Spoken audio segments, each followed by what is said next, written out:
Amigos e amigas da TV Liberdade Bagé, mais uma vez é um privilégio, é um prazer ter você na nossa audiência com uma edição extraordinária do Jornal de Bagé. Esse programa vai ao ar com patrocínio da Onyx Produtora. Você quer um trabalho de excelência em termos de Face, de fazer uma live, de fazer um book, de promover uma festa? Entre no Facebook e na página da Onyx Produtora que você vai ter uma excelência de trabalho para você.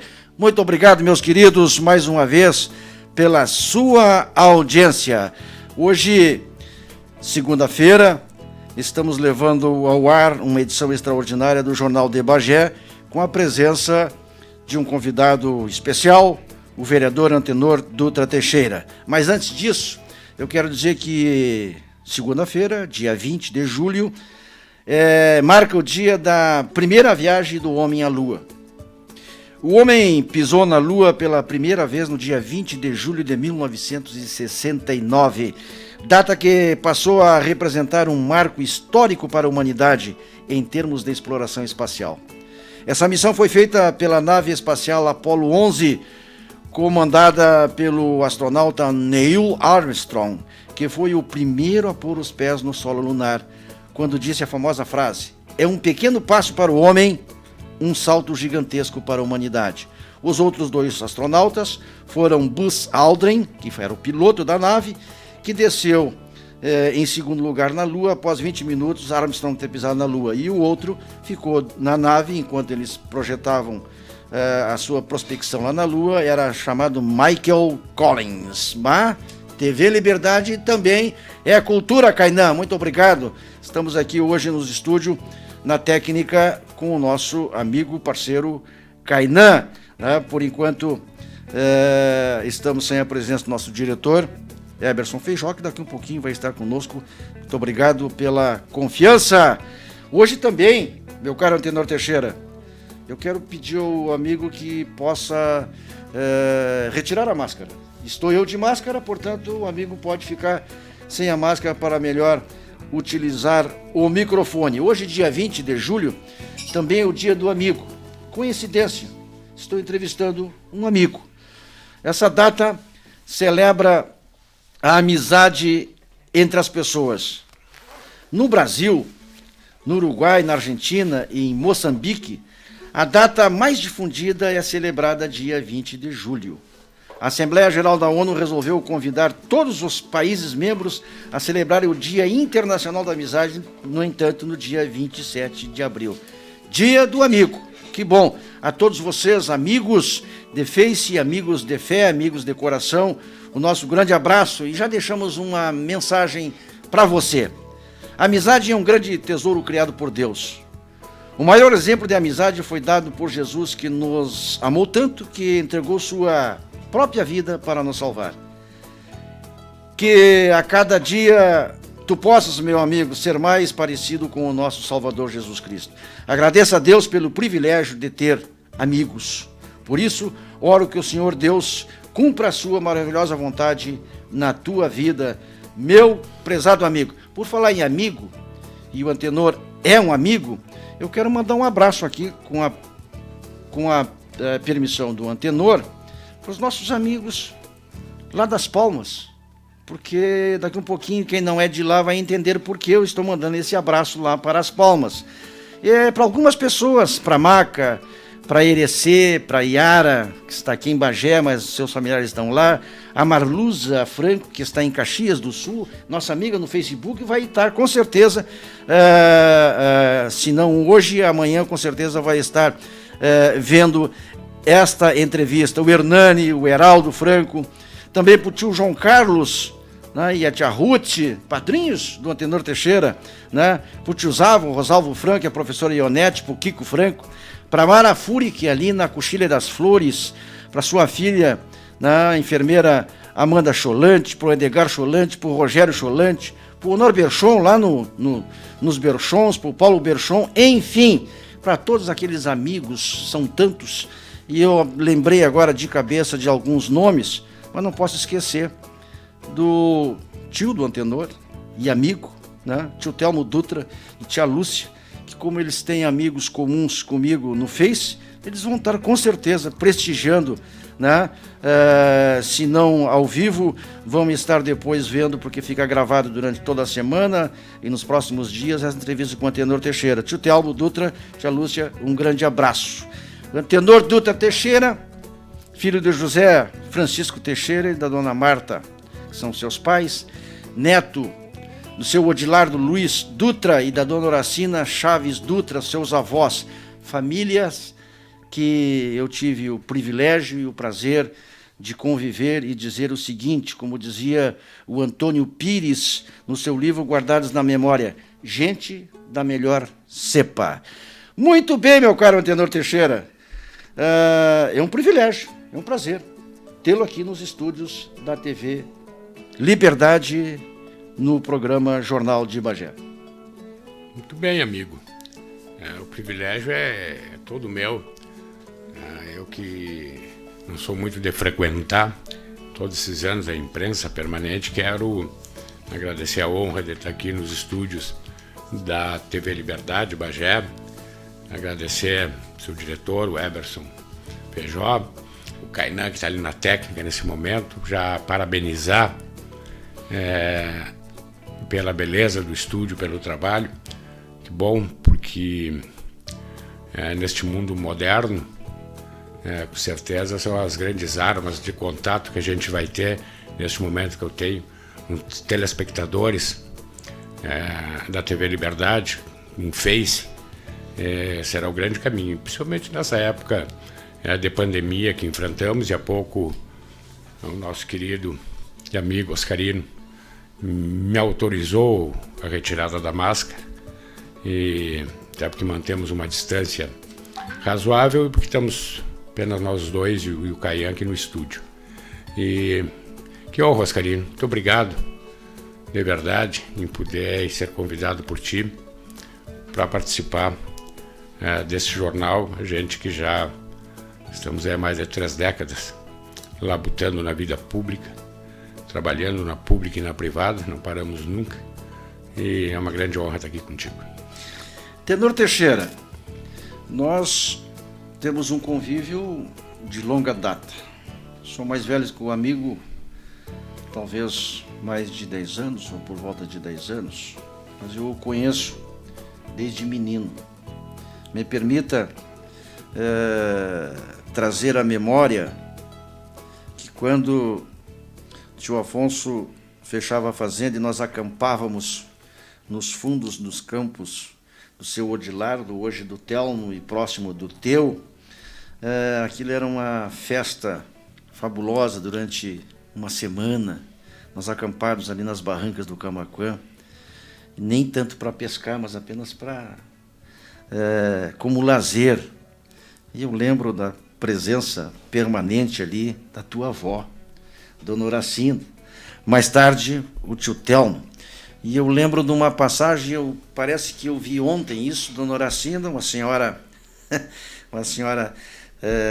gordinha, descendo, boiando à frente à praia onde estávamos nós ali, aquecendo o sol e tomando banho, contigo e com o Zé Francisco em cima da barriga, e ela descia uns 100 e tantos metros, e você sentadinho em cima da barriga da tia Horacina, como nós chamávamos. E eu tenho essa imagem guardada, né, no coração, não só pela imagem, mas pelo convívio, né, e pelas pessoas que a gente conviveu ali, né, com tua mãe, com o seu Odilardo, um pouco, mas com a dona Horacina e o tio Telmo e a tia Lúcia mais tempo, né, que faz a gente relembrar dessas coisas boas do tempo. Mas trazendo o Antenor Teixeira para dentro da atividade pública, tu começaste muito cedo. Eu lembro, nos idos anos de 1988, Antenor Teixeira, nós enfrentávamos já pela primeira vez uma caminhada na vida pública, política. Nós éramos candidatos a vereadores. Tu era o representante da juventude do PDS. Logo em seguida, na época que o nosso partido, chamava-se PDS, que de saudosa memória, porque mataram o nosso PDS, né? Mas eu lembro tu já militando lá, cedinho, novo, né? E tinha uma gurizada incrível, e tu liderava a juventude do partido. E como tinha jovens participando ativamente da vida partidária, né? E desde então tu tiveste o gosto pela política. Logo em seguida, e não foi muito tempo depois, tu ingressou e foi um dos fundadores aqui em Bagé, junto com um grupo de amigos ruralistas, criação da União Democrática Ruralista.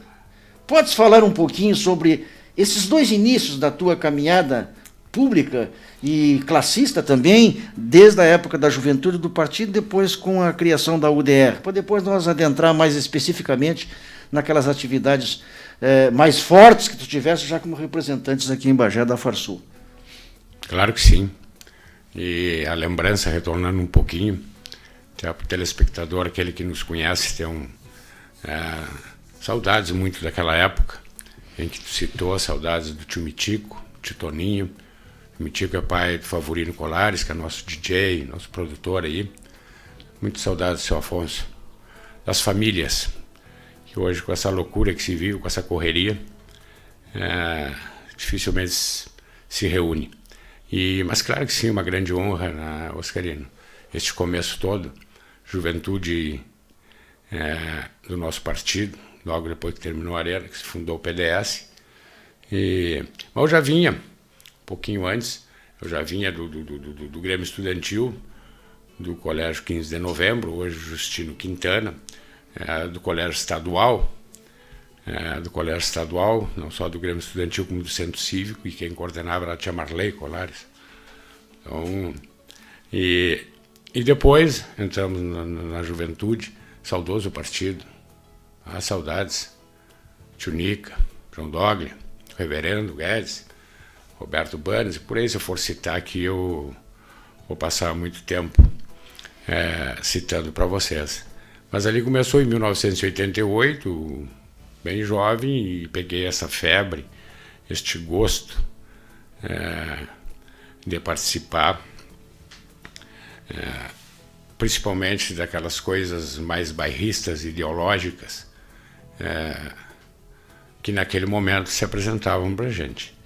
E junto com esse começo de vida partidária, e que eu acho mesmo a juventude de hoje não dando o seu devido valor, com todo respeito a essa juventude, que é essa fidelidade partidária. São mais de 30 anos, no mesmo caminho, com acertos, com erros, com correções, com trabalho político, mas no mesmo. Não pula para lá, passa para cá, até porque sempre eu levei, desde do meu bisavô, do coronel Antenor Dias, sempre levei a coisa muito a séria, muito focada, essas questões públicas, principalmente partidárias. Tanto é que eu sou rotariano há muitos anos, e nós nos tratamos como companheiros de algo de muitos anos, desde o tempo de Paul Harris, quando fundou os clubes lá nos Estados Unidos, e hoje pelo mundo todo a gente se trata como companheiro, e já se tratava também no Libertador, ou até um pouquinho antes, depois que os partidos mais modernos, mais de esquerda, adotaram a palavra, por causa do camarada, adotaram a palavra de companheiro aqui também. Então eu era muito ideologista, e naquele momento muito ligado ao campo. No campo a gente sempre foi pela reforma agrária, de brincadeira, colocando para vocês a reforma agrária da Câmara, que são os filhos que vêm, os netos que vêm, vai se repartindo, propriedades médias ficaram em pequenas propriedades, e a gente faz parte deste grupo, mas o meu pai, sempre muito ideológico em cima da produção primária, tendo uma área de campo pequena e não tão favorecida como áreas boas de campo mais sujo, com mais pedra, O meu pai foi um precursor, eu diria assim, da vinda com muita força da raça Angus para Bagé, fundou o núcleo, fizemos as exposições nacionais e as daqui do município, na raça ideal também, no cavalo crioulo também. Então sempre se gostou muito, sempre se foi muito focado em cima disso aí. E aí começou em torno do Pontal do Paranapanema, mas outras regiões nortes do país, já existiam as invasões, foi criado um grupo do movimento Sem Terra, que em todos esses anos que eu passei estudando e contrapondo as ações, era um grupo político para que a reforma agrária acontecesse. E a grande parte delas muito na marra. E aquilo ali nos despertou, como não poderia ser diferente, por termos aquele amor à terra, de entendermos que o produtor não tem tamanho, seja ele pequeno, médio, grande, que o direito de propriedade é sagrado.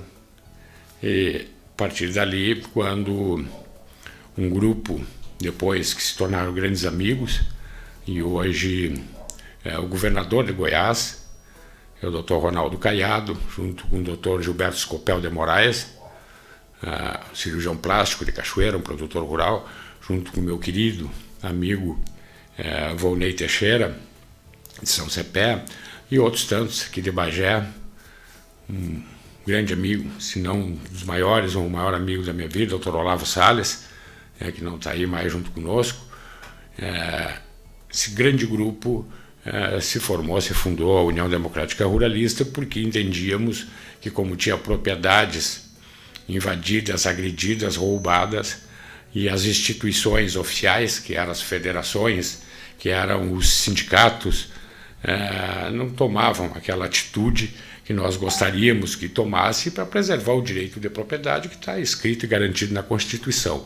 Então, aquilo foi despertando essa vontade. Já havia um grande movimento aqui em Bagé por parte do Coronel Cantão e dos guris, do Ronaldo, do Flávio, do Coronel Amadeu Gonzalez, tio Amadeu, e mais produtor de Seu Sunhé, enfim, todos aqueles que se preocupavam com o direito de propriedade, porque não entendíamos, não conseguimos entender como alguém queria que você perdesse esse direito de propriedade, nós no campo, nós que produzimos alimentos, que geramos empregos, que geramos indústria, e nós não conseguimos entender porque é que o resto tinha o direito de propriedade. Uma farmácia na esquina tem, o supermercado tem, as casas tem, tudo tem, nada é tomado, nada é invadido, nada é saqueado desta forma. E ali, por convite do Dr. Olavo, nós ingressamos na fundação da UDR, onde que já entramos como presidente da UDR Jovem, junto com, hoje, até pelos nossos cabelos brancos, né, Oscarino, telespectadores, hoje já não tão jovem nem eu e nem eles, mas grandes produtores, grandes lideranças que estão aí. Esse fato passou, tivemos embates fortíssimos, de extremo, nós uma preocupação de mantermos a ordem também, e passou-se toda essa história aí que vocês conhecem, quando, para nossa surpresa, quando Carlos Rivassis Perotto, dos homens mais inteligentes, e eu diria que a maior liderança da época dele, para a produção primária desse estado. Carlos Rivassis Perotto tem uma marca espetacular, que é a Farsul, que é a Federação da Agricultura do Estado do Rio Grande do Sul, antes de Perotto e depois da Carlos Rivassis Perotto.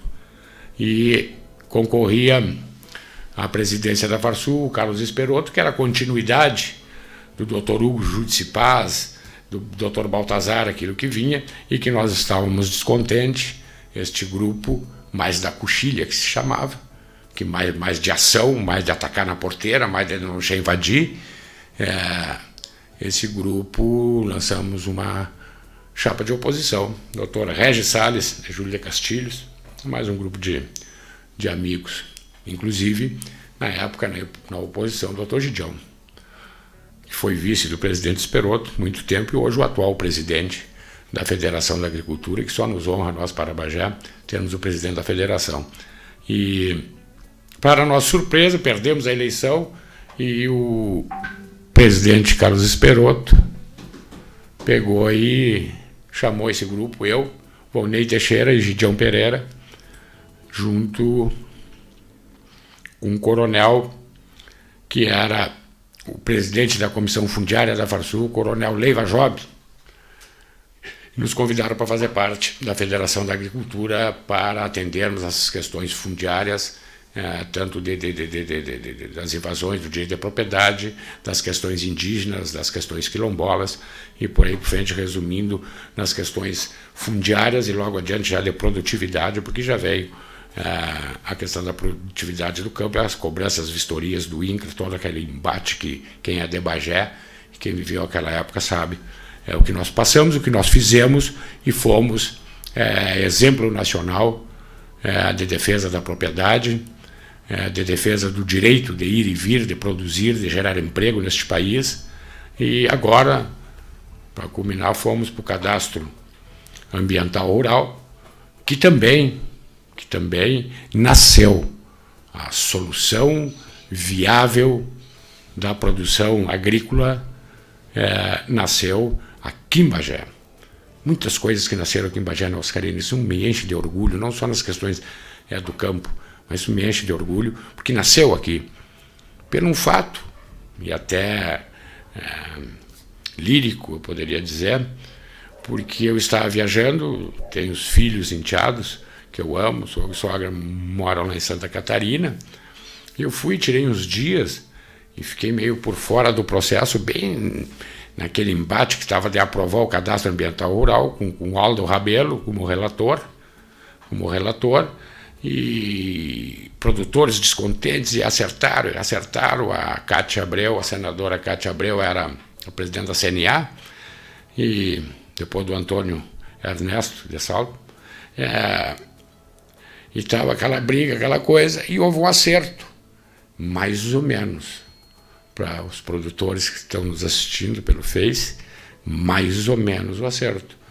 Mas eu achei que estava muito ruim, eu não sabia do acerto, porque eu estava viajando, eu chego na Farsul, vou no restaurante lá em cima, está o presidente Esperoto sentado, lembro-me como fosse hoje, e aí ele disse, e aí, guri, gostou do cadastro ambiental rural?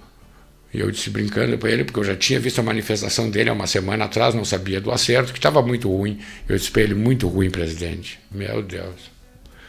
E aí já ligou para o doutor Eduardo Condorelli, que hoje é o nosso comandante do Senar no Estado, e para quem ele estava montando, Paulo Ricardo Dias, para o Gidião, e foi aquele tá mal, e realmente, algo incrível, e foi uma sorte, esta fatalidade deste encontro, porque realmente fomos ler, e o próprio Aldo Rabelo não concordava com o que estava no texto, e aí modificamos o texto, adequamos, para ter um equilíbrio da preservação do meio ambiente e da viabilidade de produção. Antenor, só para que algumas pessoas que não acompanham essa temática aí, são muitas pessoas, o cadastro ambiental rural, ele assim, sinteticamente, ele implicava o que para o produtor rural? O texto como estava antes da modificação implicava em coisas absurdas, desde a da recomposição de áreas degradadas, segundo os técnicos, mas de um tempo. Se tivesse levado de 20, 30 anos, teria que vir, e depois mudou, foi uma data fixa, e a partir dali, onde houve, por exemplo, qualquer fato deste ponto, para o produtor poder se retratar contra esse fato. As distâncias, os distanciamentos eram algo inviáveis, totalmente inviáveis, porque eram algo absurdos, tipo 200 metros da costa. Tinha que preservar. Claro, tu pega, não podia ter agricultura, nada, tu pega essa costa nossa do Rio Negro, tu conhece bastante, tu vai para Ceguá praticamente todas as semanas, e com essa ali tu bota 200 lados de cada lado, praticamente tu termina a lavoura orizícola. Nós temos que ter sim um cuidado, de cuidar dos nossos mananciais, que está bem posto no cadastro, muito exigente, muito rigoroso, e as nossas matas ciliares, não tenho dúvida disso, ninguém quer. Oscar... esse cadastro, por exemplo, levando ali para a nossa região, começar aqui por Lavras, descendo Palmas em direção a Pinheiro Machado, todas aquelas propriedades que ficam margeadas pelo Rio Camaquã seriam prejudicadas com esse cadastro rural? Não tenho dúvida, porque tu conhece bem ali, nós temos algum tipo de vegetação que são simples e que retornam mais rápido e que tem uma espessura e que hoje está liberado até para te fazer alguma limpeza, para te fazer alguma picada ou para te fazer algum arame. Mas foi bom tu tocar nesse tema aí, porque eu já vou dar uma cutucadinha num tema a mais. Tá? E eu fico impressionado porque a exigência que os órgãos ambientais, e leia-se FEPAM e IBAMA, própria Polícia Ambiental, a exigência é em cima do produtor e até do pequeno produtor na minha região. Se tu cortar uma árvore sem pedir licença, e que nós temos de sobra, e que assim seja, tu tem uma complicação inexplicável da lavoura, da queimada, enfim, do que for, e que tudo bem, cumpra-se a lei, não entro nesse mérito. O que eu fico impressionado Oscarino, que é uma pressão do governo, dos órgãos governamentais, em cima da preservação, e ótimo, mas eu não entendo como esses mesmos órgãos e o próprio governo faz neste momento um incentivo à mineração, que a gente conhece. Eu sou do Conselho Fiscal, presidente do Conselho Fiscal, do Comitê de Bacia, de Gerenciamento de Bacia, do Rio Camaquã, do Rio Negro e da Comissão Binacional entre Brasil e Uruguai do Rio Negro. Tenho participado de todos esses fatos aí. Eu fico chocado porque é uma pressão neste momento e que eu sei que a mineração, seja ela, e muitas eu sou a favor, como das Três Estradas, de calcário, de fosfato, e todas elas geram impostos, geram divisas, né? E o país nesse momento tem, não só o país no em todo, município, estado e união, tem uma defasagem financeira de caixa, não pela pandemia, já vem, o estado no todo ele vem quebrando a cada ano que passa, cada ano aumenta mais a dívida do Rio Grande do Sul, aumenta mais a dívida de Bagé, seja com FUNPAS, com precatório, com o que quiser, com fornecedor, cada ano aumenta, porque ultrapassou a arrecadação do que tu gasta. Então eu entendo até que o governo quer, mas entra num choque, né? Nós que conhecemos a bacia do Camaquã e subimos o paraíso, que é paraíso, minha gente. Quem não conhece, a bacia do Camaquã é um paraíso. Muito poucos lugares deste planeta tem aquele presente ali. E pouco explorado a nível turístico, por falta de condições de investimento, de distanciamento das capitais. Mas é preservado. É muito lindo, é maravilhoso. E os caras, o governo quer fazer 10 taipas, barramentos, para produzir energia, aonde que eu sempre coloco, nós já temos uma candiota defasada, nós temos uma candiota acostumada com o processo carbonífero. Então, Oscarino, até porque nós saímos lá das questões fundiárias, mas que não deixa de ser, e preocupante, e estávamos na questão ambiental, do cadastro ambiental rural, e me preocupa muito, porque eu sou muito obrigado a preservar, e ao mesmo tempo, se estourar uma jazida dentro da tua área, tu tem um estrago ambiental gigantesco que é apoiado pelos órgãos ambientais e pelo governo, desde que se cumpra todas aquelas regras, que na realidade, com todo respeito, nada mais é do que isso aí. Paga-se, cumpra-se as regras, paga-se e faz. Se não fizer, se não cumprir as regras e não pagar, não tem acesso. Antenor, esse é um assunto deveras interessante. Eu até acompanhei assim meio que en passant, de longe, essa questão da questão ambiental, né? Naquele primeiro projeto que se iniciava, e eu te confesso que eu vi apenas notícia e li alguns artigos com relação a que, para efeito de preservar essas áreas ambientais, inclusive o próprio manejo do gado não poderia mais ser como... Porque o mato fica nas margens do Camaquã e adentra a propriedade. Mas para que o gado pudesse ter acesso à água, você teria que fazer corredor, cercar o mato para Exatamente. Não só do rio, né? do próprio açude, da própria barragem.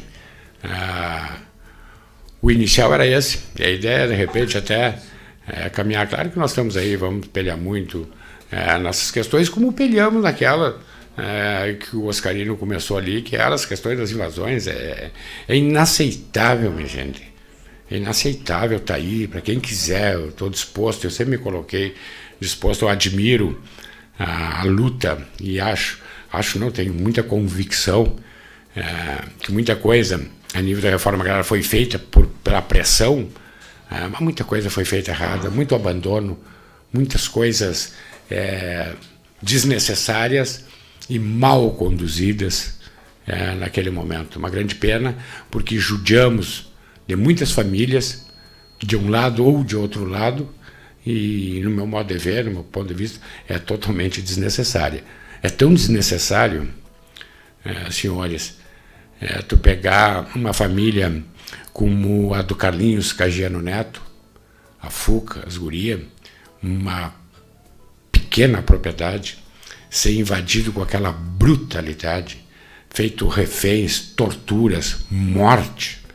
É algo que eu nunca consegui, e não só essa, eu vi várias, em todo o estado do Rio Grande do Sul, no Mato Grosso, São Paulo, tivemos no Paraguai, eu vi várias, aquele modus operandi da força, da guerrilha para marcar, foi sinceramente, com todo o respeito a quem idealizou, aos idealizadores, que eu sempre respeitei os meus opositores, eu estava de um lado e sempre respeitei o outro lado. Totalmente desnecessário. Botamos a correr daqui a Ana Paula Agropastoril, um investimento, mesmo que com uma área grande, de propriedade sua, a Constituição permite eu adquirir, toda aquela pressão, nós botamos correr, era a construção de um frigorífico moderno, numa área de produção de importação da Argentina, mais de 3 mil ventres. Então tudo isso que eu vi foi extremamente lastimável, desnecessário, e digo isso desnecessário, minha gente, porque hoje quem coordena e quem for ver lá nas atas do Sindicato Rural, há muitos anos, lá no meu comecinho, eu dizia, eu não entendo por que é que entregam o comando da reforma agrária para quem nunca plantou um pé de milho, um pé de batata, nunca agarrou o teto de uma vaca para tirar um leite, nunca criou uma ovelha, que eram as pessoas que estavam ali coordenando naquela época, pessoas totalmente urbanas. Por que nós não fizemos isso aí? E vi muitas vezes alguém dizendo, não vamos nos meter. E hoje, para nossa surpresa, e sem contestação, sem protesto, ninguém, para muitos, que eu estou contando aqui até através da TV Liberdade, talvez nem saibam. Mas hoje, o superintendente estadual do Instituto Nacional de Colonização e Reforma Agrária, quem cuida dos assentamentos, do andamento e todo o processo, e diga-se de passagem, já muito vitorioso, porque está conseguindo as escrituras, porque você era assentado, a família, ganhava ali os 20, 25, 30, depende do módulo rural de cada município, e nunca recebia aquela propriedade, aquilo seguia sendo do governo. Nunca passava para o teu nome, para te poder fazer o que tu quisesse. Agora você está conseguindo. E quem é o superintendente hoje chama-se Tarso Teixeira. Tarso Teixeira é vice-presidente da Farsul, um dos fundadores da UDR comigo, entendeu? E é o superintendente do INCRE quem cuida hoje dos assentamentos e da colonização agrária do nosso estado. E com louvor, se fosse outro tempo qualquer, ou se não tivesse esse louvor, com certeza as bandeirinhas estariam aí, o grito estaria aí, Oscarino. Antenor, o que se desprende disso, eu tenho uma opinião, mas a minha opinião pouco vale. Tu é um cara que desde cedo vem batalhando pela defesa da propriedade, contra a agressão da invasão das propriedades, né? Que isto, os defensores daquele modo de reforma agrária diziam que era ocupação, mas o outro lado, defensores da propriedade e até mesmo alguns neutros, como eu, dizia que, na verdade, era invasão. Você estava dormindo, com um pouco, um bando de gente entrava lá, te tirava para fora e ficava lá dentro. Outro negociava aquela propriedade com um Inca, que comprava para assentar aquele povo, que muitos até precisavam realmente, é a questão da justiça social da terra, mas o modus operandi realmente era muito agressivo e contra a própria Constituição.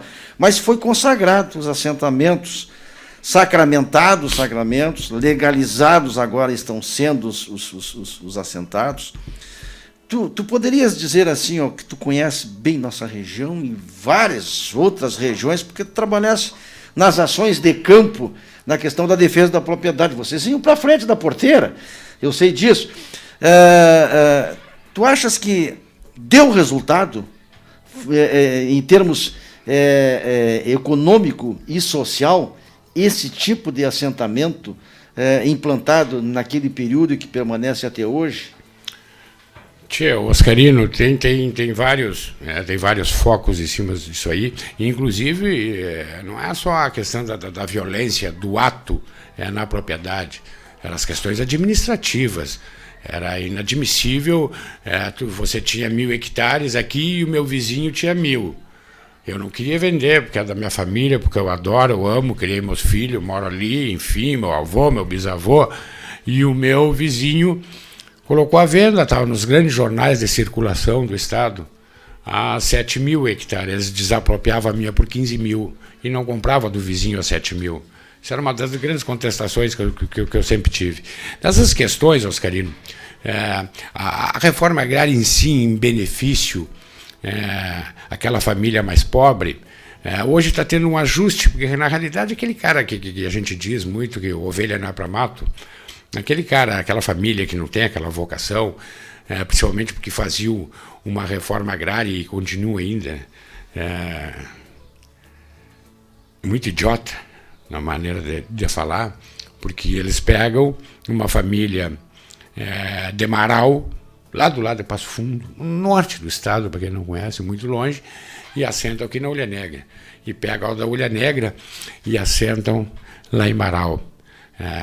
Para te não ter uma coisa que eu nunca... Depois, pelo Banco da Terra, nós conseguimos ajeitar algumas coisas assim, que é pegar os filhos dos leiteiros, o filho do capataz, o filho dos empregados rurais, e assentar, e que eu disse sempre, e continuo dizendo, a reforma agrária tem que ser municipalizada, cada município faz a sua, uma ajuda, é óbvio, federal. Enquanto seguir essa reforma agrária nacional, onde que tu segue transferindo as pessoas, é muito difícil. Mas ela teve, sim, ela teve um ponto, e tem um ponto até porque essas propriedades que se dividiram em lotes, digo-se muitos de abandonados, pegar a região de Canguçu aqui pertinho, tu vai pegar 1.000 lotes que estão lá abandonados, os prefeitos fazendo campanha para quem queira assumir. Então, não sei se quanto a essa transferência de renda foi tão boa para o pequeno, até porque as pessoas que iam não eram pessoas vocacionadas ao campo, eram pessoas que estavam desempregadas nos bairros, que se submetiam aí para um acampamento na beira de uma estrada, ficar 4, 5 meses,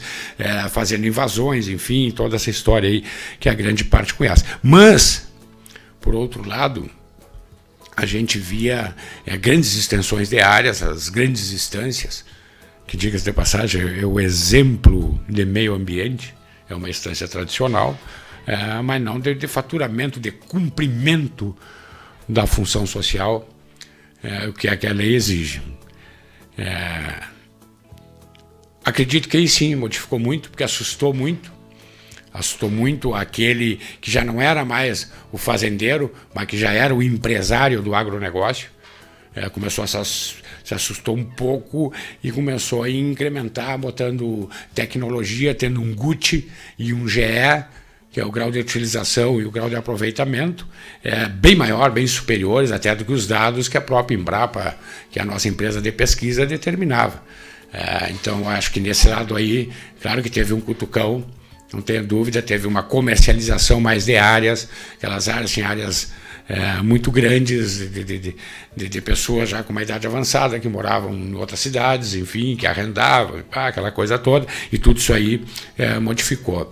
Então, claro que teve e fez, que eu acho que foi a grande vitória do nosso lado, até porque nós sofremos muito, fomos muito agredidos em todos os sentidos, mas principalmente no nosso direito, fez com que o produtor que sabia fazer a política da porteira para dentro, porque sabia produzir, gerar carne, soja, arroz, leite, madeira, enfim, hoje com outras inovações aí, graças a Deus, modernas, o produtor saiu de dentro da porteira e viu que a política não era só dentro da porteira, que a política era na Câmara em Bagé, na Prefeitura em Bagé, por questões das nossas estradas e de todos os outros atribuições que o Poder Municipal tem a nível de Estado, por questões de segurança, do próprio abigeato e por aí você vai, e por questões federais, inclusive da própria reforma agrária. O produtor começou a se avivar, começou a eleger o Antenor, a eleger o deputado Afonso, o Guanápico na época, tantos outros, o próprio Mainardi, tantos outros começaram a se eleger e se montar as bancadas ruralistas para defender essas questões. Então, eu acredito que aquela reforma agrária que eles tentaram fazer meia revolucionária e que não funcionou, porque era um povo, em primeiro lugar, brasileiro, que gosta de paz, de amor, de carinho, ser solidário. Não é um povo com sangue muito mais espanhol, como pega os espanhóis aí, que tu teria uma revolução. Então eles tentaram, não conseguiram, e como a gente diz lá nas Palmas, a coisa mermou.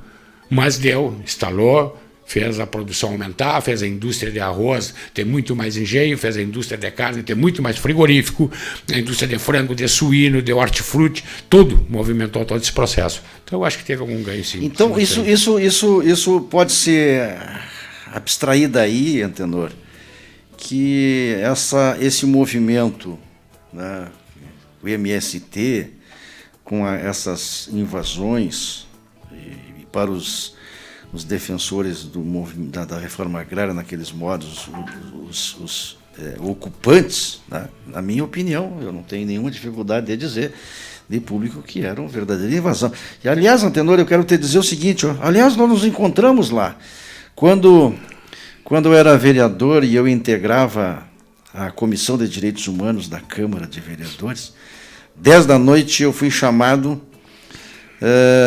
porque tinham acabado de invadir a fazenda do Cagiano, que tu há pouco falou, e que tinha gente ferida, até gente morta, e a ideia era procurar alguma liderança política urbana para ir lá e tentar equacionar esse problema. E nós fomos à noite lá, né?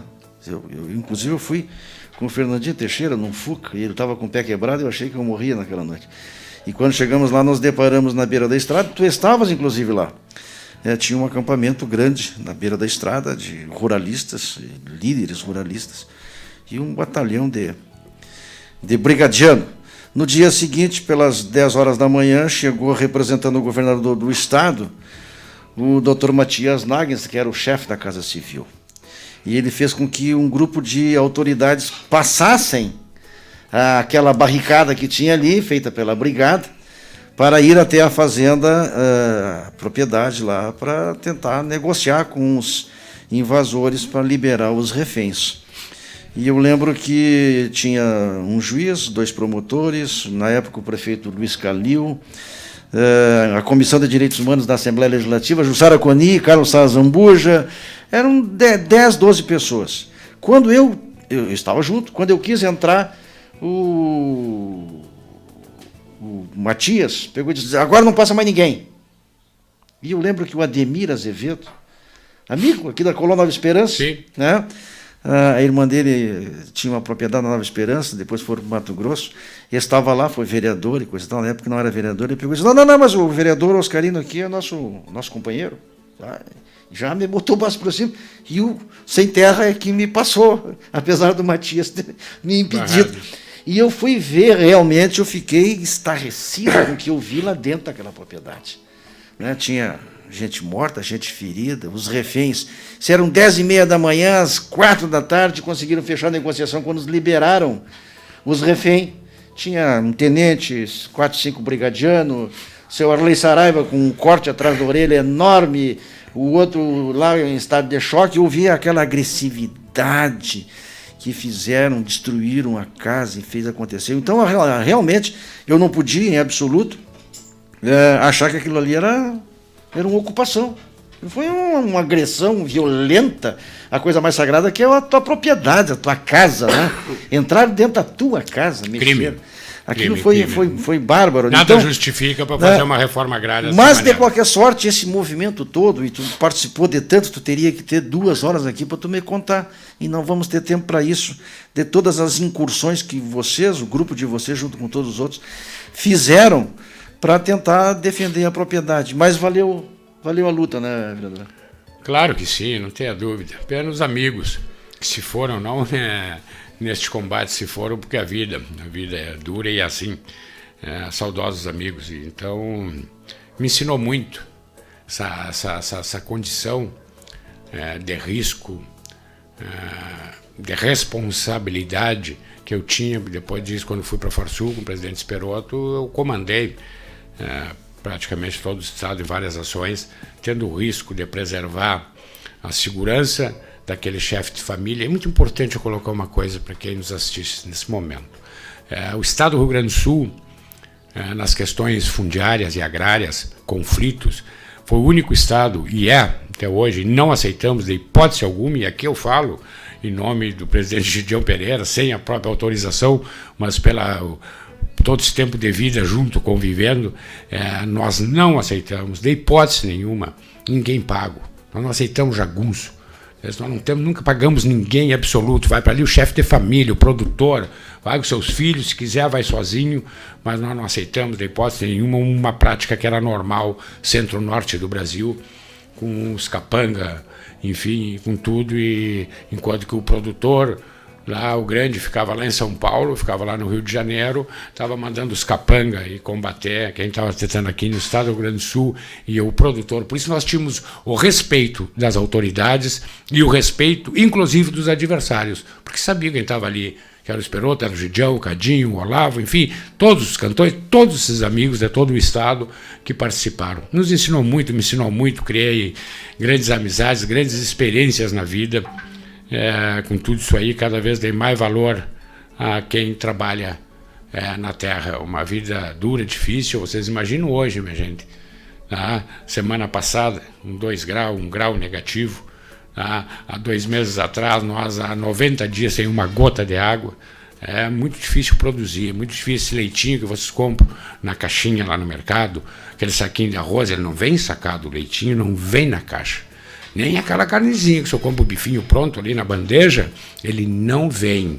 Nós temos que ter uma vaca, entorar ela, botar ela em cria, ela vai gestar, demorar muito, vai nascer, vai levar 1 ano e meio, 2 anos, para mim ter condições são 3 anos, para mim ter condições de a senhora ter aquele bifinho ali na bandeja.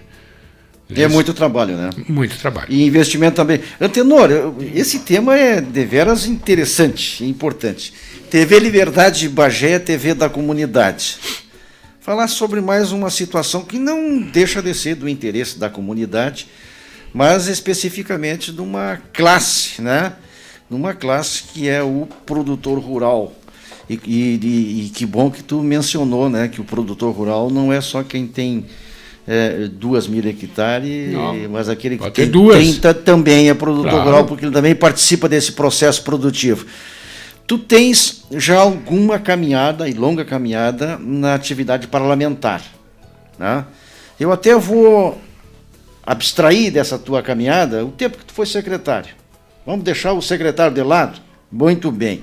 Vamos deixar o Antenor Teixeira, assessor parlamentar do vereador Antônio Fernando de Oliveira Ferreira. Muito bem, vamos deixar de lado, porque nós vamos ter muita história. Vamos pegar uma pauta aqui específica, com a tua autorização, do teu trabalho como vereador. Tá? Há pouco, e tu não esquece nunca das tuas raízes e da tua bandeira, que é a defesa do produtor rural, né? Tu tens manifestado, não só de agora, já de antes como vereador, extremada preocupação com as estradas rurais. O produtor rural, em termos de prefeitura, basicamente ele quer uma coisa: estrada. Isso tu dizes e muita gente diz e se confirma. O produtor rural, basicamente, ele precisa de estrada. Por quê? Ele sai lá da propriedade e tem que trazer a produção, né, para vender. Os caminhões que vão buscar o boi, os caminhões que vão buscar o arroz, a soja, essa produção tem que ser escoada por estradas. Esse é um serviço absolutamente indispensável para uma vida melhor para o produtor rural. E tu tens batalhado muito sobre isso. Podes falar um pouco sobre essa tua bandeira das estradas rurais? Claro que sim. Não é um prazer pela condição em que as coisas se apresentam. E não é, gostaria de dizer para o nosso telespectador, não é por este governo, do governo anterior, pelos outros. Na verdade, existe uma grande dificuldade e uma grande dificuldade de resolver os assuntos também. E não é, eu vou dizer, até nós estamos aqui, vocês estão nos vendo, não é só as estradas rurais. É as que eu sou mais defensor, mas hoje, para chegar aqui nesse estúdio, eu passei por uma buraqueira infernal para me estacionar aqui. Então, é um problema de que, quando não se tem pavimento, você coloca cascalho e chove 100 milímetros e pega todo aquele cascalho e soca dentro da rede de bueiro aqui na cidade, que vai ali para os 2 arroios. Na zona rural, o senhor que está me assistindo, é a mesma coisa. Então não é só uma questão de mobilidade rural, é uma questão ambiental, é uma questão financeira e uma questão, sim, de mobilidade. Ambiental, tu pega toda uma jazida de cascalho e coloca daqui até a serrilhada. E aí chove 150 milímetros, esse cascalho vai para todo no Rio Negro. E a buraqueira volta, o peludo volta. Você traz uma carga de boi, de proteína vermelha, do bifinho, aquele que eu falei, lá da serrilhada. Ela chega com uma lesão de 10, 12, 15% aqui no frigorífico. Tudo machucado, onde que é tirado pelo fiscal do Ministério da Agricultura e é descartado aquele pedaço. Você sai com uma carga de soja, uma carga de arroz. De lá, chega aqui, dá pena de ver o que se perde. Se fizesse um cálculo do que se perde, e juntasse todas essas perdas e fizéssemos uma caixa só das perdas, nós já teríamos um bom resultado. E não é simplesmente alguém dizer, eu tenho a varinha mágica, eu vou sair, vou asfaltar tudo. Não. Nós temos estruturas que é só pegar o secretário daqui e sua equipe e levar ali no Uruguai, levar alguma área da Pampa Argentina, que vão ver uma estrutura ainda com cascalho e sem este absurdo de coloca e a chuva tira, coloca a chuva tira, e eles passam o ano todo nessa correria. E, até porque, não seria nenhum absurdo sobre o pavimento asfáltico ou de paralelepípedo, porque só não tem, e é só essa buraqueira e esse monte de terra na metade sul do estado. Você pegar toda aquela região da serra, tanto do turismo, de Gramado, Canela, como a nossa região de Cruz Alta para cima, direto a Passo Fundo, nossas estradas vicinais é um espetáculo. Muitas. Região de Caxias, Bento, muitas pavimentadas. Por quê? Porque tem mais dinheiro? Tem, porque tem mais dinheiro. Tem mais representação? Porque tem mais representação, meus queridos. Tem mais representação. Aqui nós juntamos 4, 5 deputados. Desculpa.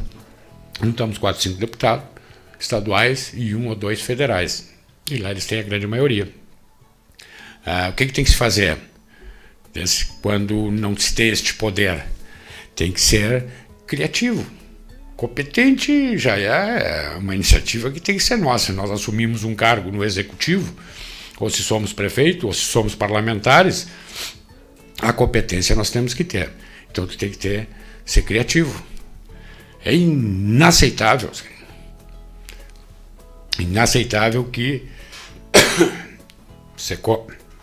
Inaceitável que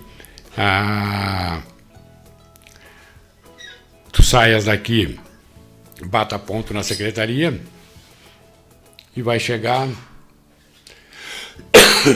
lá na serrilhada para trabalhar. Aí para meio-dia, volta às 2, às 4 larga e vai para bater ponto aqui na chegada. Todos os dias. Gasta mais tempo no trecho, indo e vindo, do que propriamente fazendo o que tem Trabalho. que fazer. Inadmissível pegar uma carga de cascalho. Tá vindo uma aguinha. Enquanto tu toma água, eu vou até, já tu falou na questão da criatividade, né? Uma coisa que falta é criatividade. Em tempos idos, eu não lembro em qual administração se deslocou determinadas equipes para esses pontos mais longínquos, que lá tinha um caminhão com uma bolanta e o pessoal passava, lá nas Palmas eu vi isso, passava lá 4, 5 dias naquela bolanta e as máquinas ficavam lá e o indivíduo ficava lá, né? Enquanto tocasse o serviço naquela ou naquela outra estrada, ele estava fazendo o serviço. Mas a questão de, falasse um pouco, lá tem, nesses outros municípios tem mais recurso, aqui tem menos recursos. Trazendo isso para dentro da criatividade. Tu chegasses a trabalhar como parlamentar num mecanismo que daria ao prefeito um pouco de condição recursal financeiro para, pelo menos, fazer a manutenção das estradas. Esse é um ponto interessante e que alguns municípios já têm. Aqui em Bagé, tu chegasse a trabalhar com um texto legal. Fundo de estradas. Fundo de Desenvolvimento das Estradas Rurais, era isso? Isso aí. E aí? Por que não está funcionando? Primeiro, porque o prefeito vetou a parte do ITR. Isso é moderno. Vários municípios têm. Sabe disso? Para o nosso telespectador. ITR é o Imposto Territorial Rural. É aquilo que o produtor paga sobre a sua propriedade. Sobre a sua propriedade. Que nós queríamos tirar a parte da saúde, a parte da educação e o que sobrava retornasse para o fundo, para a secretaria fazer as estradas. Só que o prefeito entendeu que deveria vetar. E eu fiquei muito preocupado com isso, inclusive com nossos colegas na Câmara. Com meu colega de partido, que era secretário de governo. Ninguém, isso é moderno. Isso é moderno. Nós devolvermos aquilo que é o imposto da soja, do arroz, do boi, da propriedade, nós devolvermos para essa benfeitoria. Isso é o que está acontecendo no Estado. E aqui aconteceu o contrário. Estamos ingressando novamente. Um artigo dentro do projeto que é o retorno de 50% do ITR para as estradas, porque eu acredito, sim, que o prefeito, de repente, vai conseguir entender a importância do agronegócio para o município. É fundamental, minha gente, fundamental. Nós somos do agronegócio, com todo respeito ao comércio, mas nós somos do agronegócio. Nós aqui cometimos e cometemos um crime durante muito tempo, que era a taxa de iluminação pública, que cobrava do produtor, como se você tivesse um poste na frente da propriedade e te cobrava a taxa de iluminação pública. Tá? E lutamos, conversamos com o prefeito, Divaldo, e aí conseguimos ingressar e terminar com essa taxa de iluminação pública. Desde esse momento, até porque a justiça nós tínhamos tentado... Chegasse a fazer um projeto de lei transformado em lei e extinguindo isso, não foi isso? Não foi exatamente, assim? Exatamente. Mas na primeira tentativa nossa via sindicato, a justiça argumentou que quando nós vínhamos lá de fora, nós usávamos... A iluminação da cidade. A iluminação da cidade, dos logradouros públicos. Tá? E que é um absurdo, até porque eu não sei te dizer, tu sabe mais do que eu, inclusive, mas deve dizer, 80% daquele que mora lá fora tem uma casa aqui. Entendeu? E ele paga aqui. Ou do filho, tu paga aqui, que era o meu caso. Nós pagamos aqui, pagava lá fora, só não tem um poste. Aí o que eu fiz? Eu ingressei na justiça pedindo na minha estrada um poste na frente da nossa porteira com uma lâmpada, se eu vou pagar a iluminação pública. Sim, é o direito. É o direito. Exatamente. Estás pagando, tem que ter serviço. Mas foi resolvido. Tá? Então, conseguimos, através do governo, este feito. E o Fundo de Estradas, minha gente, pelo amor de Deus, eu tenho uma lei minha, de minha autoria também, que é a questão das subprefeituras, do subprefeito. Alguém, não, mas está criando cargo. Não estou criando cargo coisa nenhuma. Aliás, posso estar criando cargo. Eu não estou onerando cargo nenhum, porque ninguém ia receber absolutamente nada. Mas é inadmissível, minha gente, que tu faça 80 quilômetros, sai às 8 da manhã aqui para ir lá trabalhar, que depois saia de lá para vir bater ponto aqui. Nós temos que ter os alojamentos em 4 pontos do nosso interior do município. Enquanto nós não tivermos isso aí, vai ser isso que vocês estão vendo, vai ser a lesão na carne, chegar no frigorífico, a perda no arroz, e que é inadmissível no dia de hoje. E o pior de tudo, né, minha gente, o pior de tudo, é aquele empregado, aquele pequeno proprietário que tem a sua motinho, que tem a sua bicicleta, que tem o seu fuquinha, e que sai hoje daqui, é só sair amanhã, está dando chuva de novo, sair amanhã, sai depois da manhã, vai chegar lá no São Luís, vai chegar lá no Joca Tavares, vai chegar lá na Serrilhada demolido pela intraficabilidade das estradas. Então tem que ter um foco muito grande em cima disso aí. Eu não gostei, eu gosto das coisas modernas, eu sou meio antigo, mas eu gosto das coisas modernas. Eu fiquei, quando terminou a secretaria, a SMOV, que era a Secretaria de Obras Viárias do Interior, eu fiquei muito preocupado, porque juntaram, nós tínhamos a Secretaria de Agropecuária e a Secretaria de Obras Viárias do Interior. E tinha isso aí com muita propriedade, porque quando eu fui um dos comandantes da SMOV, o município de Bagé abrangia Ulha Negra, Candiota e Aceguá. Então não é só Bagé, Bagé era muito grande. E se trabalhava em parceria com o produtor, e as coisas funcionavam, minha gente, com a metade de máquina. Hoje nós ganhamos máquina, só o deputado Afonso, que tem mandado de máquina e de dinheiro para cá, mas é inadmissível, não tem como render. É dinheiro botado fora, prefeito. Deslocar uma equipe daqui todos os dias para fazer um serviço a 80 quilômetros e retornar é inadmissível. E o serviço, via de regra, é um patrulhamento? Via de regra. Tu não tem um encascaramento, tu não tem um rolo compactador. Tentaram tentando, o Cleber andou tentando fazer, mas aí tu já pega a máquina, tu vai fazer o anel rodoviário ali, aí tu vai fazer lá na hidráulica, aquela coisa que, com todo respeito, o nosso mandatário do executivo, e todos faziam, né? Todos faziam, mas eles têm que entender que mesmo nós temos uma urna lá nas Palmas, teoricamente com pouco voto, assim mesmo a maior zona eleitoral rural do município, mas que a Serrilhada, que o Joca Tavares, que o São Luís, que todos os distritos e os locais do município são de fundamental importância, minha gente. Se o voto não está lá, concentrado lá, ele está aqui, ele está no caminhão boiadeiro, ele está no caminhão graneleiro, ele está ali no borracheiro, no posto de gasolina, entendeu? Ele está ali nos engenhos, ele está em tudo da nossa vida, entendeu? Então tem que ter um respeito e um carinho maior, porque, sinceramente, depois de todos esses anos, eu já vejo a coisa com um pouco de falta de respeito. Tu não atender aquilo que é básico, e eu fiquei triste quando juntaram tudo, porque aí o secretário vai tratar da disseminação, da fruticultura, da oliveira, não que não seja importante, fundamentais para o município, muito técnica, muito teórica, fundamental para o município. E digo teórica e técnica, porque na realidade o município não tem capacidade de investimento financeiro nenhum. O município paga folha, paga precatório e paga folha, e cada vez põe mais gente. Inaceitável, interesse que não consigam enxergar isso aí, mas tu vê, aqui para nós pavimentarmos as linhas de ônibus, e diga-se de passagem, vou dar mais uma vez parabéns ao governo pelo número que teve de pavimentação, que é algo encantador, é algo encantador, cada rua pavimentada, prefeito, cada rua que passa ali, ou que põe o estaio, ou que põe o paralelepípedo, ou que põe o asfalto na frente da casa da pessoa, é algo de maravilhoso para todos, pelo investimento, pelo imposto cobrado, mas principalmente pelas pessoas, pela saúde, Oscarino.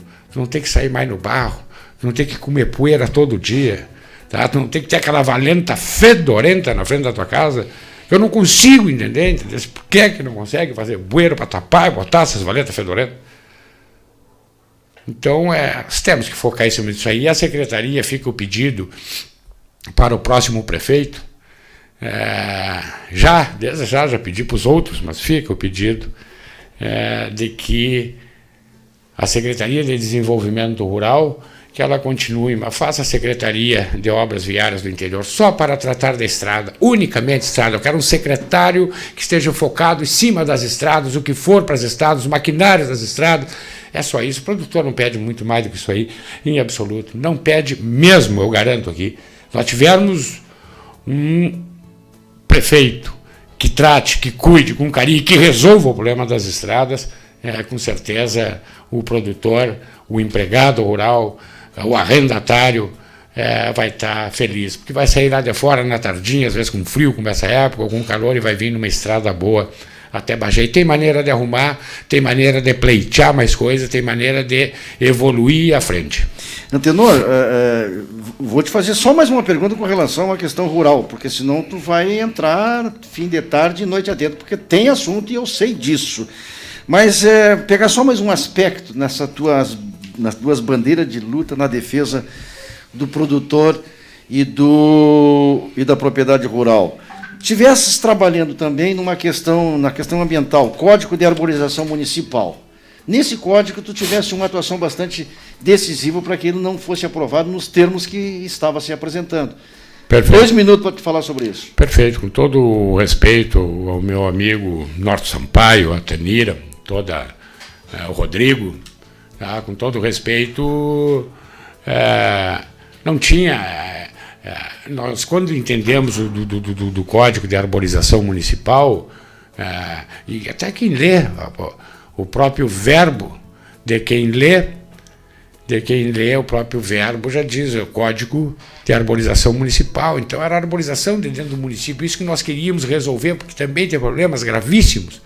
E aí eles aumentaram a abrangência de tudo isso aí, indo novamente com aquele rigor que, por exemplo, o primeiro cadastro ambiental rural tinha nos impostos.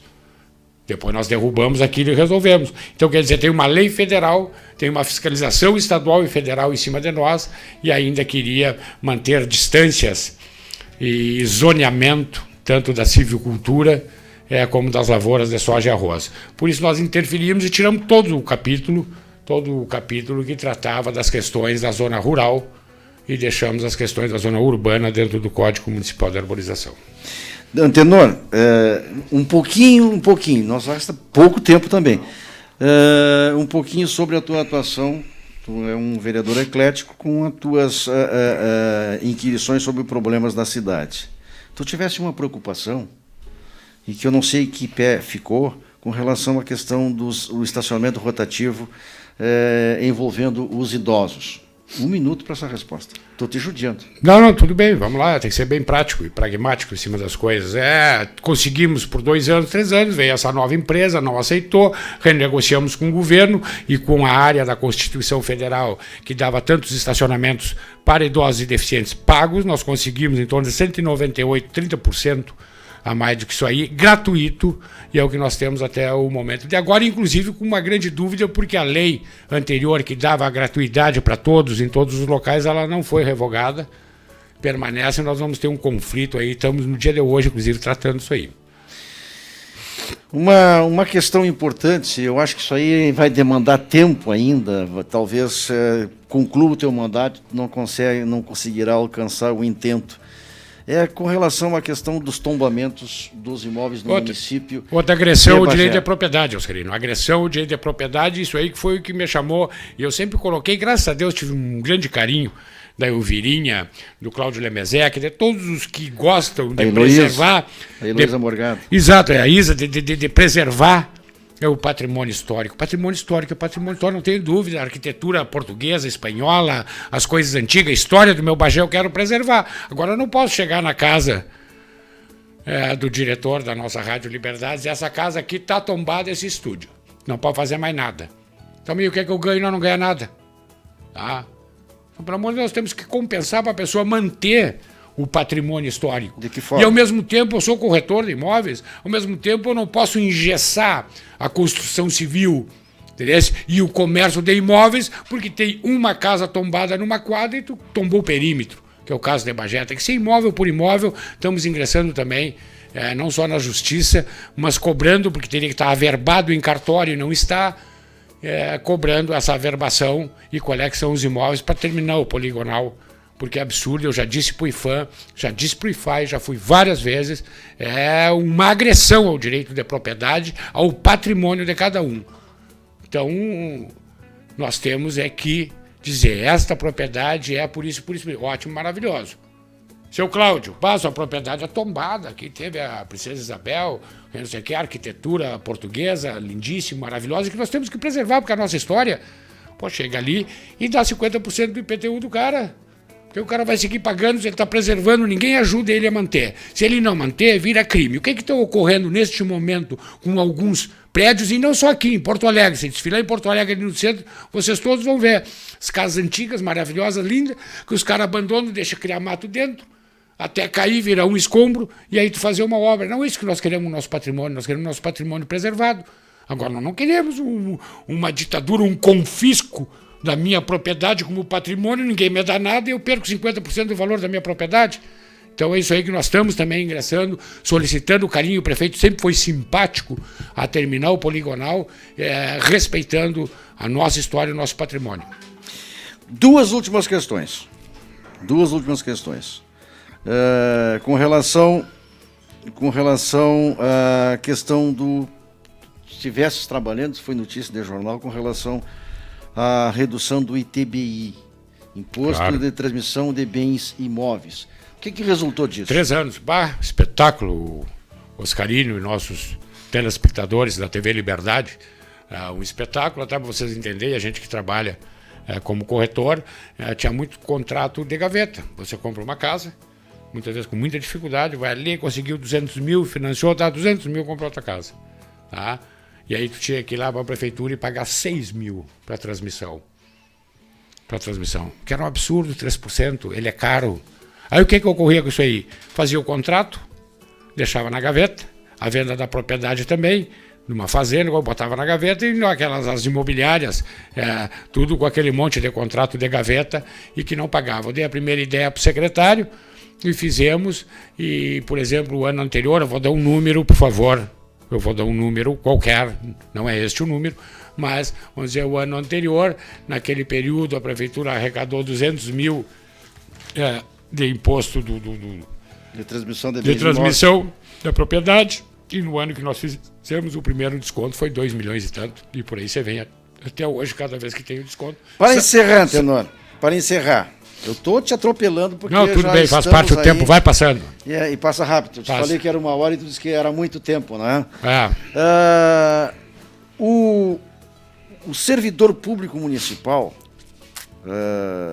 a partir de uma determinada data, por proposição tua, inserida na lei orgânica do município, passou a ter uma database para ter revisado o seu salário conforme determina a Constituição. Essa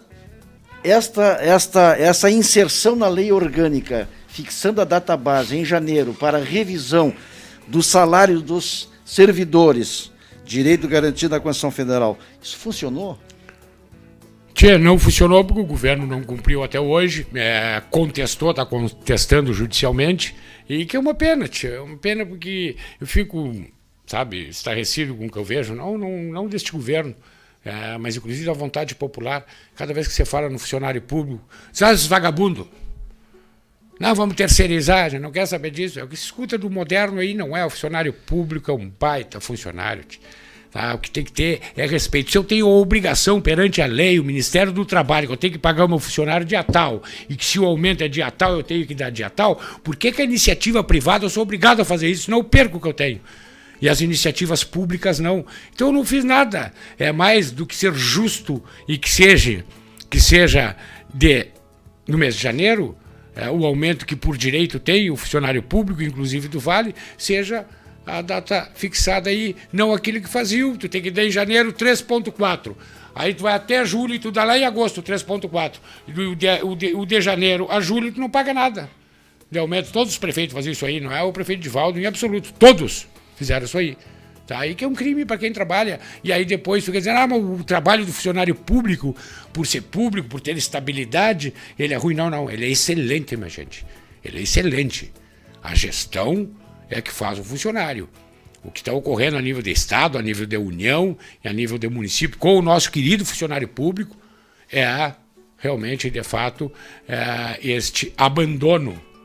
Tá? Temos hoje essa grande dívida do Funpaz impagável, porque temos os terceirizados, temos CCs e temos outros. Não é da questão desse governo, já vem de há muito tempo. O que nós temos que ter é valorizar o funcionário público e cobrar dele, para ele fazer aquele belo trabalho que ele sempre fez. O funcionário público é algo espetacular, os nossos médicos, nossos enfermeiros, neste momento de pandemia, espetacular, nossos professores que saem daqui, e o Oscarino é testemunha, pega uma Kombi, muitas vezes caindo, os pedaços que eram, hoje está muito bem, diga de passagem, e ia 80 quilômetros para dar aula num rincão, num fim de mundo, andando a cavalo ou de a pé, para dar uma aula a um funcionário público. E muitas vezes não é respeitado. Então nós temos que respeitar sim o funcionário público e temos que respeitar a database. Muito bem, Tenório. Meu diretor acabou de chegar, o Eberson Feijó, e já está nós chamando no apito e eu tenho que respeitar a autoridade. Claro. Tenor, foi um privilégio, foi um prazer enorme, né? Coincidentemente, faço essa entrevista no Dia do Amigo. Pena que nós não temos mais tempo, mas a TV Liberdade é a TV da comunidade. Coloca-se à disposição, se sempre quiser trazer alguma matéria aqui, está autorizado pelo nosso diretor a nós divulgar. Tá, muito obrigado, Oscarino, agradecer ao Eberson, Feijó, ao Kainan, nosso técnico que nos acompanhou o tempo todo, a TV Liberdade, esse estúdio maravilhoso, me senti muito em casa, muito bem, e reclamei do Oscarino, minha gente, quando nós estamos abrindo aqui o programa, que era muito tempo. E, na realidade, faltou muito tempo, ficou muito gostoso, é muito gostoso debater, transmitir para vocês o que a gente sente. Se Deus quiser, em outra oportunidade a gente retorna. Muito obrigado, um beijão aos telespectadores da TV Liberdade. Muito bem, Tenório. Eu gosto de ver quando a pessoa fala e transmite, através da sua voz, o que sai do coração. Meu diretor, hoje é Dia do Amigo. Um grande abraço para o senhor. Olha aqui, ó, vou deixar uma mensagem final, já fiz uma na abertura e vou trazer uma mensagem bíblica, me permitam, quem não acredita naquele livrinho sagrado. João 15:15, já não os chamo de servos, porque o servo não sabe o que o Senhor faz. Em vez disso, eu os tenho chamado amigos, porque tudo o que eu ouvi do meu Pai, eu tornei conhecido de vocês. Muito obrigado, um grande abraço. Se Deus quiser, estaremos de volta numa próxima oportunidade, já na quarta-feira aqui com o Jornal de Bagé. E você que assistiu essa entrevista, compartilhe, passe para os seus amigos, porque é assim que trabalha a TV Liberdade, a TV da comunidade. Um abraço.